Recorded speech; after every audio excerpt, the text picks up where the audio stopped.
अरे ए दादा, ये दादा, ये दादा, दादा दादा, ये दादा। अरे रुका दादा दादा कर रहा है भी कुछ बोलेगा कि खाली दादा दादा कोई के ससुरा हमार माथा जनगाई दियो का बोलो जरा बोलो तो। सुना ये दादा, एगो बात सुना ना। अरे सुनाओ का बक्का में सुना। बनाओ तनी खैनी, सुना बुढ़ऊ दादा हो, बनाओ तनी खैनी।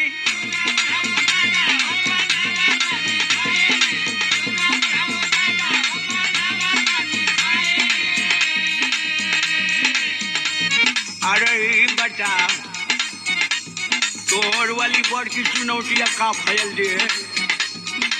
ए दादा बताई। मेहर ना चुनौती देले धैले बाबे चैनी, बनावा तनी खैनी।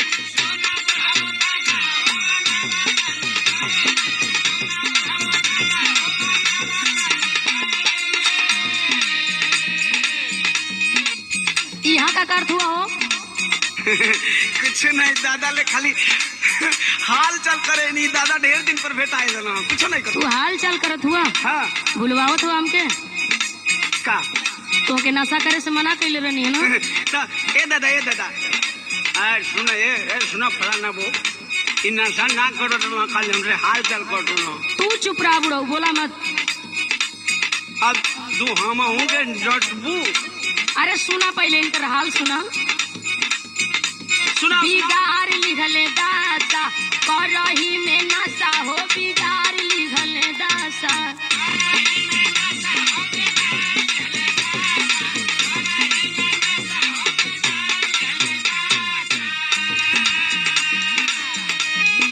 हीरो जैसन लागत रहला, हो गईला बतासा, बिगाड़ लिहला दासा।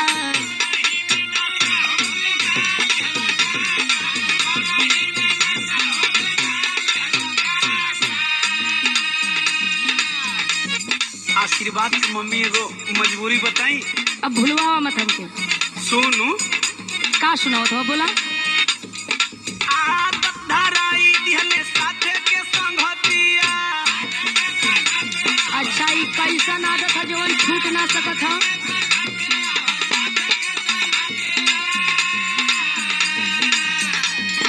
का कहीं रानी अब छूटे ना आदतिया।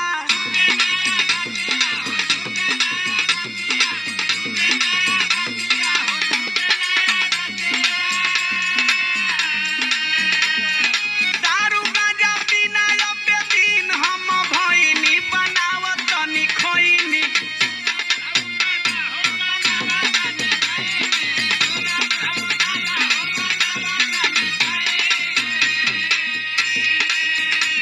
सुनो, हाँ बोलो। यही नाशा के चलते घर में कतना बवाल हो गई। का बवाल भइल बरे? सुनो, का सुनाओ तो।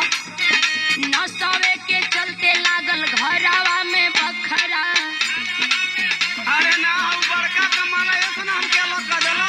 अरे ई तोहर गलत भरम बा।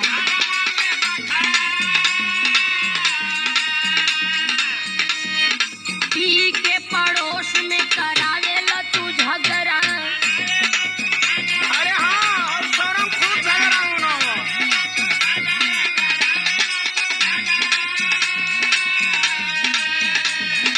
दारू गांजा पी के रोटी करेला तमाशा, बिगाड़ लिहला दासा।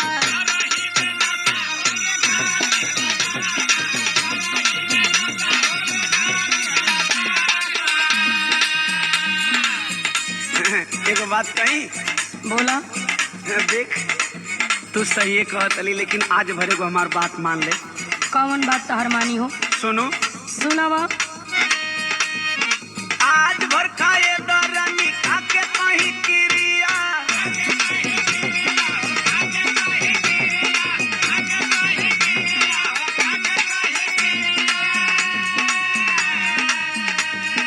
मरद के दर्द बुझत कैसन बारू तिरिया।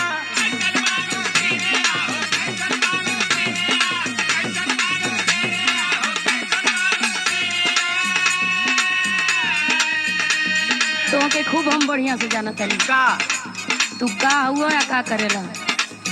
अरे सुन भरोसा कर। अरे कतनी बार भरोसा कइले बानी। दे सुन अब ऐसे ना मन भी तो हम तोके बताओ तनी। बतावा। हाथावा दीवनवा तोहरा माथावा पे धइनी बनावा तनी खइनी।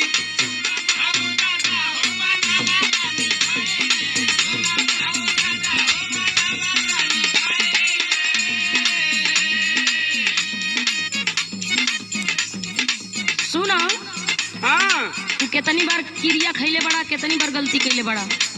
अरे अब ना करो। तोहरी बाती में हम ना आवे वाला है। का बोलता बढ़िया से रहम तोहर जानत बानी हम हो।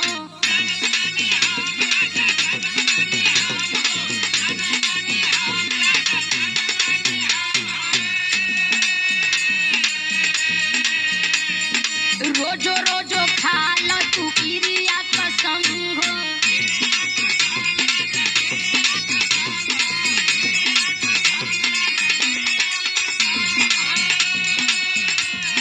कहेली मीनाक्षी रोजी पलटेला पासा बिगाड़ी हलदाता।